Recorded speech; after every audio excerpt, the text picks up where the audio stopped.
Olá!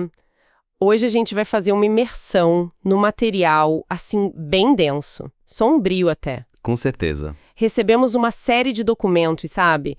Parecem fragmentos, quase um diário de guerra que montam um quebra-cabeça de sobrevivência num mundo que foi completamente destruído. E que mundo, né?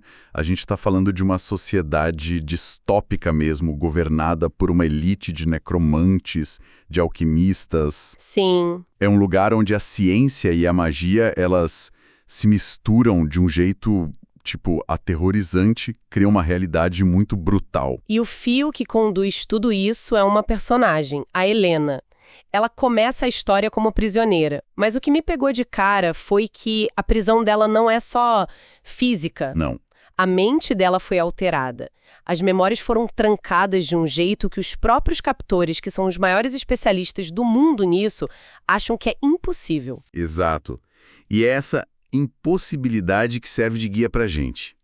Nossa missão aqui é tentar desvendar essa trama toda. Certo. Vamos explorar como esse mundo funciona, quem está lutando contra quem e, principalmente, o que fizeram com a mente da Helena e por que ela é tão importante para tudo isso. Vamos começar então pelo estado em que ela se encontra. A primeira cena descrita nos textos é muito forte. Muito. A Helena acorda com uma agulha saindo do braço, ela está acorrentada e sente uma dor no peito que os textos descrevem como se o coração dela tivesse sido esfaqueado. É tortura. Exatamente. Mas não é só física.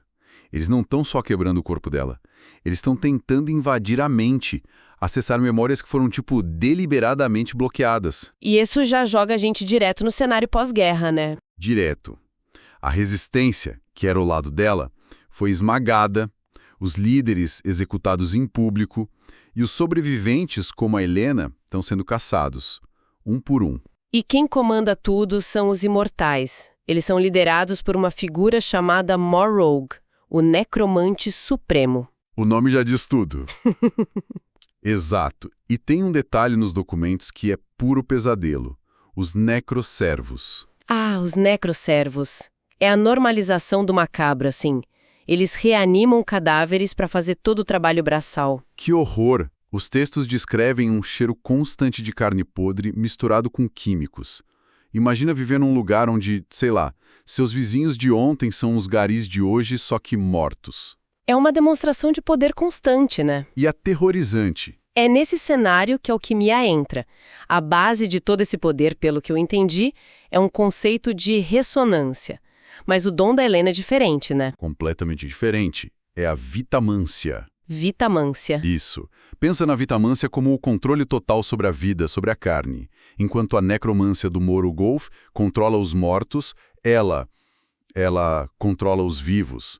Pode curar feridas impossíveis, regenerar membros. O que, num mundo de guerra e tortura, a torna, nossa, incrivelmente poderosa. E um alvo gigantesco, imagina. Um alvo gigantesco. Mas aí tem uma ironia, porque a antiga ordem religiosa, a Chama Eterna, que era aliada da resistência, Sim. via esse poder dela como uma abominação. Ah, claro. E essa é a grande tragédia pessoal dela. Ela não lutou pela Chama Eterna por fé, ela lutou por lealdade ao líder Luke Holdfast, um cara que ela via como bom. E agora ele tá morto. Morto. A causa perdida. E o dom dela, essa habilidade de curar, é exatamente o que a torna tão valiosa para os inimigos. Eles não querem só informação. Eles querem, tipo, dissecar a mente dela para entender como essa transmutação impossível foi feita. E para tentar quebrar esse código mental, eles a transferem. Ela sai daquele primeiro lugar, a central, e vai para um cenário ainda mais sinistro. A Torre Férrea. A Torre Férrea. E lá ela fica nas mãos de uma figura-chave. Caine Ferrum. E aqui a história muda de tom. O Caine Ferrum, o Alcaide Mor, ele não é um torturador comum. Ele é um dos imortais, mas os textos descrevem ele como alguém que carrega um poder imenso e um cansaço igualmente profundo. E a própria torre, né? Não é só uma prisão. De jeito nenhum. Os documentos dão a entender que o próprio metal da construção é vivo, maleável. É, assim, uma gaiola psicológica perfeita. A primeira impressão que a Helena tem é de um lugar que a engole. E os habitantes são bizarros. A esposa do Ferrum, Aurélia, Usa um vestido descrito como verde venenoso e um crânio de pássaro. Tudo ali é feito para desestabilizar. Totalmente. E a missão do Ferron é bem específica. Usar um método chamado transferência para, basicamente, hackear a mente da Helena e desfazer as alterações nas memórias dela. Nossa, isso soa absolutamente aterrorizante. Uma tortura psicológica de altíssimo nível. É. Numa das cenas, ele só lê os pensamentos superficiais dela e ela sente um alívio apavorante por não ser a transferência completa. Só isso já dá a dimensão do horror que é o processo. Exatamente isso. E é aí que a dinâmica de poder fica fascinante, porque, embora ele tenha todo esse poder sobre ela, os textos mostram que a relação é muito mais complexa. Mais do que só torturador e vítima. Muito mais. Há indícios de uma história familiar terrível por trás dele. O pai, Atreus, foi transformado num defunto, um tipo de morto-vivo, e a memória da mãe parece ser uma ferida aberta para ele. Quer dizer, ele não é só um vilão sádico. A gente começa a perceber que ele talvez seja uma vítima desse mesmo sistema que ele ajuda a manter. Exato. Ele é tanto um produto quanto um perpetuador. Foi moldado pela crueldade e agora replica. Isso complica muito a nossa percepção sobre quem é quem na história. E quando a gente acha que a situação dela não podia piorar, presa com esse cara, a resistência reaparece. Mas aí a história dá uma virada que eu, sinceramente, não esperava. Ninguém esperaria. Eles não vêm para resgatá-la. Pelo contrário. Como assim, pelo contrário? Os líderes remanescentes, Crowther e Ylva Holdfast, eles trazem uma proposta que é um soco no estômago. Eles revelam que Ken Ferron, o carcereiro dela, se ofereceu para ser espião para a resistência. Espera aí. O carcereiro dela quer ser um agente duplo? Exato. E o preço que ele cobra pela traição é a própria Helena. Ele quer anistia pelos crimes de guerra dele e exige que ela seja entregue a ele. Isso é inacreditável. A resistência, os mocinhos, estão considerando negociar uma das suas melhores agentes como se ela fosse uma moeda de troca? E é pior, o líder, o Crowther, não chega para ela e diz: você precisa se sacrificar. A manipulação é muito mais sofisticada que isso. O que ele faz? Ele vira o jogo, diz que a escolha é dela, mas enquadra a situação de um jeito que a transforma de vítima em agente. Eu anotei a citação aqui porque ela é de arrepiar. Ele diz: Ken Ferron não será o seu dono, ele será seu alvo, e seu trabalho será arrancar o máximo de informações dele. A escolha é sua. É de uma crueldade psicológica imensa. Total. É a anulação do trauma dela. Ela não está sendo entregue ao seu torturador. Ela está aceitando uma missão. Ela precisa seduzi-lo, envenenar a mente dele, fazê-lo se apaixonar por ela para que ele traia o próprio lado. É uma missão de espionagem dentro da própria cela. Onde qualquer erro significa a morte dela. A partir daí, a dinâmica entre os dois vira esse jogo de xadrez doentio. Ela tem que se aproximar do homem que a aterroriza. E os textos descrevem as sessões de treinamento de combate que ele força sobre ela. São brutais, mas também criam uma proximidade, uma intimidade forçada. E é nessa proximidade que as coisas começam a se complicar, né? Sim, tem um momento-chave, um ataque à torre, em que o Ferron perde um braço. Ele está gravemente ferido. E a Helena? Vê uma oportunidade. Exato. Ela usa a vitamância e regenera o membro dele do nada, ali na frente dele. Uau, que jogada. Ela revela o tamanho do poder dela. Qual é a reação dele? Choque e suspeita.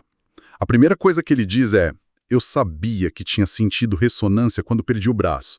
Ele não reage com gratidão, mas com a mente analítica de um cientista. Ele entende na hora. Na hora. Ele percebe que ela é muito mais poderosa do que ele imaginava e que o dom dela não é só curar arranhões.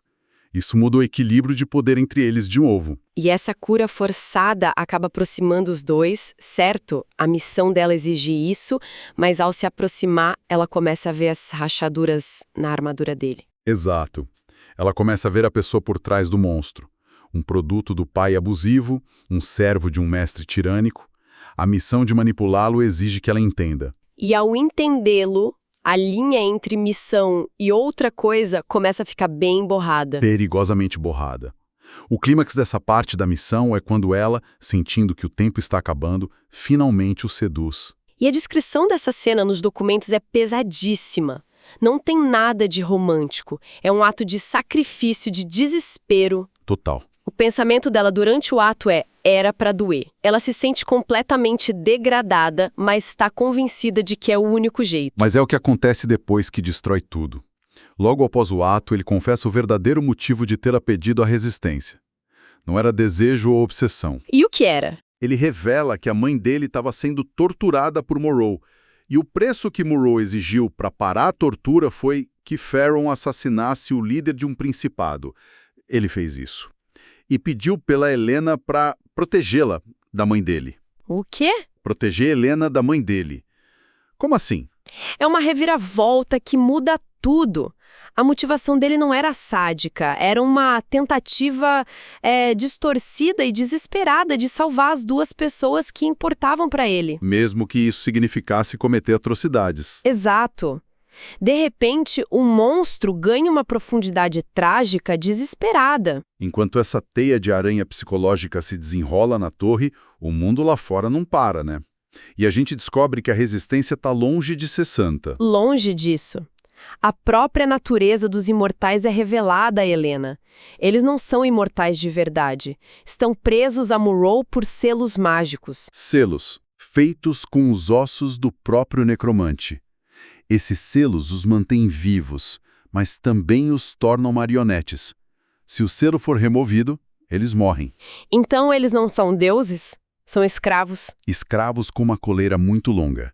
Isso muda tudo sobre o inimigo. Muitos estão lutando para sobreviver, presos ao mesmo tirano. Mas a maior traição para Helena vem de dentro, da própria resistência. Sim, numa missão para resgatar o Luke Holdfast, que se descobre estar vivo, as coisas dão terrivelmente errado. E a Helena é forçada a usar seu poder de um jeito que ela nunca imaginou. O que ela faz? Ela usa uma forma de necromancia. Reanima o corpo de um amigo, um paladino chamado Soren, para que ele lute e salve os outros. Ela cruza uma linha moral que a quebra por dentro. Ela se torna aquilo que jurou destruir. Exatamente. Mas a revelação final é a que destrói as fundações de tudo. Descobre-se que o Sebastian, o braço direito do Luke, o homem mais confiável da resistência, Não me diga. era um necromante o tempo todo, um servo de Morrow chamado Cetus. Não é possível. Então a resistência estava sendo manipulada desde o começo? Desde o começo, Cetus estava jogando dos dois lados, e ele revela para Helena que ela não é só uma Vitamancer, ela é uma Animancer. Animante. Um tipo raríssimo de alquimista que pode dar vida à matéria inanimada, e que ele a queria para si o tempo todo. A guerra, as mortes, a luta dela, tudo foi parte de um jogo de poder muito maior. O material termina de uma forma desoladora, a resistência entra em colapso, Luke morre de vez e a Helena se vê, de novo, prisioneira. Só que agora, Morrow foi derrotado e quem assume o poder é o Kane Farron. E ele a salva das ruínas da batalha final. Mas o salvamento é só uma nova forma de cativeiro. Ele a leva de volta para a torre. Não mais como um alvo da resistência, mas como sua posse. A obsessão dele, que antes parecia um meio para um fim, Se revela em sua forma mais pura e possessiva. a jornada dela é um ciclo sem fim de cativeiro. Primeiro nas mãos de Morrow, depois usada como ferramenta pela resistência e, no final, como propriedade do Kane. Cada libertação é só uma porta para uma nova jaula. No fim das contas, o que essa história toda mostra é um retrato muito complexo sobre trauma, poder e como a moralidade se desfaz em situações extremas. Não tem mocinho nem bandido. A resistência manipula e sacrifica os seus.